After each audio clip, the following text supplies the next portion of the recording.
안녕하세요. 김성길 목사와 함께하는 사람 이야기 제2단원의 G7 과정입니다. 전 시간에 이어서 이 시간에는 프록 26회가 되겠습니다. 지금 우리 G7 심리치료에 대해서 말씀을 나누고 있습니다. G7 심리치료는 세 가지의 형태로 이루어져 있다. 하나는 영성치료, 또 하나는 5가지 성품 회복의 치료, 그리고 필요한 사회적 심리치료의 도움, 이렇게 이루어져 있습니다. 그래서 영성치료에 대해서 우리가 살펴봤고요. 지금 5가지 성품으로 치유하는 이 과정을 다루고 있습니다. 그래서 전 시간에 우리가 5가지 성품 중에 유일성의 본능, 그래서 유일성의 방법, 그 안에 존귀함, 다양성, 재능의 영역, 이것을 가지고 어떻게 치료를 할 수 있는지 이 부분에 대해서 우리가 살펴봤습니다. 자, 이 시간에는 이제 우리의 안에 들어있는 5가지 하나님을 닮은 성품 중에 속성 중에 2번째, 인격성입니다. 자, 이 인격성이라는 거 참 중요한 성품이에요. 그러니까 우리가 하나님을 닮은 성품 5가지, 유일성, 인격성, 또 거룩성, 사랑성, 영원성. 근데 이 5가지 성품이 다 귀하면서도 특징들이 있어요. 예를 들어서 유일성은 내가 세상을 얻는 방법입니다. 뭔가를 얻는 방법이에요. 그 다음에 인격성은 경영하는 능력입니다. 경영하는 능력. 얻은 것을 잘 경영하는 능력이에요. 그 다음에 이제 거룩성은 이걸 잘 지키는 능력이에요. 많은 사람들이 뭔가 성취하고 이루었는데 그 다음에 실족해요. 땅바닥이 떨어져. 하루아침에 무너져. 이유를 가만 보면은 바로 이 거룩성에 약점이 있어서 그래요. 이게 병들어 있어서 그래요. 그 다음에 이제 사랑성은 행복을 만드는 비결입니다. 행복을 만드는 비결이에요. 행복하게 사는 비결이에요. 네. 그 다음에 이제 이 영원성은 더 나은 것을 얻는 방법입니다. 그래서 자기 발전, 그리고 마지막 천국, 영생, 이런 거죠. 자, 그래서 이 5가지 성품을 내 안에 있는 본성인데 이게 장애 요인을 만났을 때 이게 병드는 거거든요. 이게 아픈 거예요.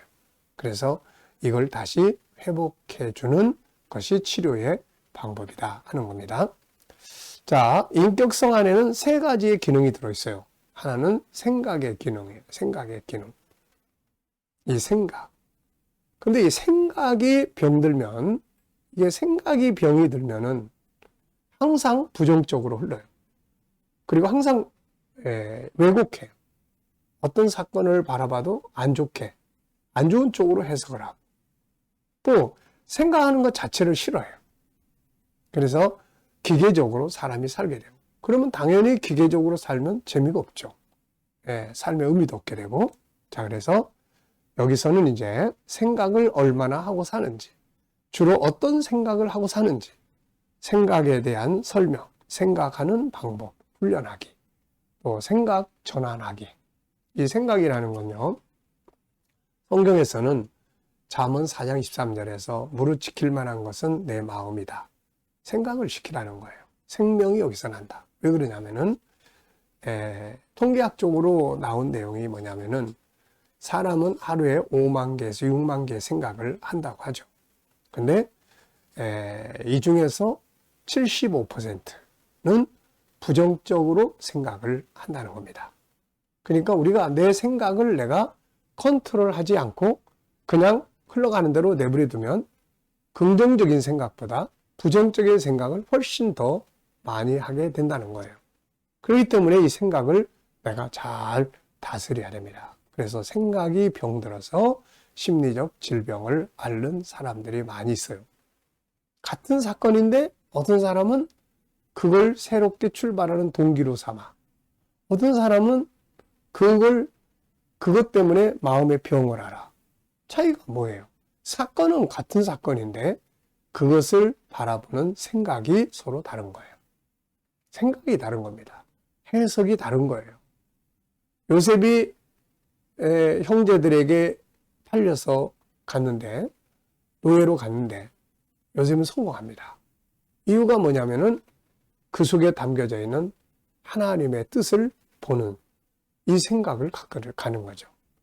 만약에 그 생각이 형제들에 대한 원한 쪽으로 기울었다면은 그는 실패했을 거예요. 근데 사건을 두고 해석, 생각하는 것이 하나님 중심으로 하나님의 관점에서 생각을 했던 겁니다.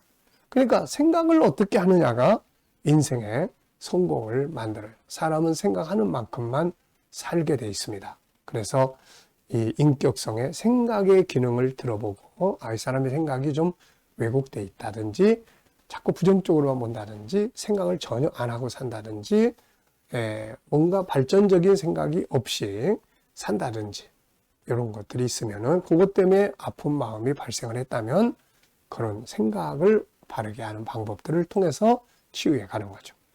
두 번째는 이제 자유의 기능입니다. 하나님이 인간에게 주신 참 행복의 기능 중에 하나가 자유예요. 그래서 자유가 억압을 받으면 힘든 거예요. 심리질병은 억압에서 오는 결과물입니다.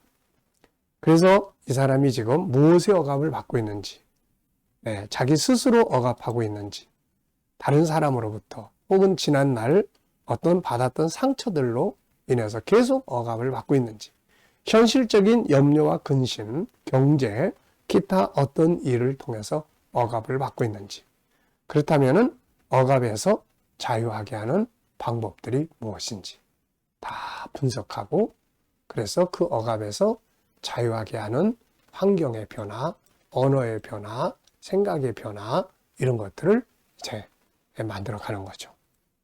자, 세 번째는 이제 소통입니다. 인격성 안에는 소통의 기능이 들어있어요.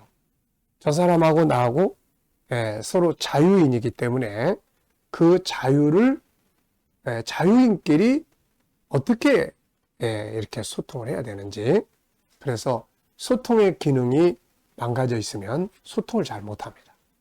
대부분의 많은 갈등, 대부분의 많은 고민은 소통을 못하는 데서 생기는 거예요. 그래서 이게 소통이 안 되기 때문에 내 마음의 병이 자꾸 커지는 거예요. 그래서 소통의 능력, 보통 심리질병을 앓는 분들은 자기 소통을 잘 안 합니다. 그리고 자기를 그냥 가둬요. 자기를 그냥 소외시켜, 스스로. 그냥 이렇게. 그래서 이게 자꾸 소통이 안 되면은 나중에 이제 이 소통해야 될 영역이 엉뚱한 데로 새요. 그래서 과대망상이라든지 뭐 이런 그 어떤 환청이라든지 이런 쪽으로 자꾸 이제 이 소통이 꼭 엉뚱한 데로 새는 거예요. 그래서 대화법, 또 그래서 자기와의 소통은 잘 되는지, 상대방과 소통은 잘 되는지, 하나님과의 소통은 잘 되는지, 환경과의 소통, 소통의 방법은 잘 알고 있는지, 언어, 문자, 메일, 편지, 공감, 대화법, 스킨십 등 이런 다양한 소통의 방법. 상대 이해력은 문제, 이해력이 문제. 그래서 이런 거 훈련하고 소통이 안 되는 이유를 분석하고 자기와의 소통을 중요하게 만들고 또 리더십에 대한 소통, 또 계속해서 소통이 잘 안 되는 데서 오는 스트레스가 큰지 이런 것들을 잘 구분해서 이런 걸 이제 회복시켜 주는 거예요. 필요한 건 가르쳐주고 필요한 건 도와주고 조언해주고 환경의 변화를 만들어주고 소통하도록 만들어주고. 자, 그래서 이 인격성이 또 사람의 심리를 치료하는데 아주 중요한 역할을 한다 하는 것을 우리가 기억하시기 바랍니다. 자, 이 시간 여기까지 하고 마치겠습니다. 감사합니다.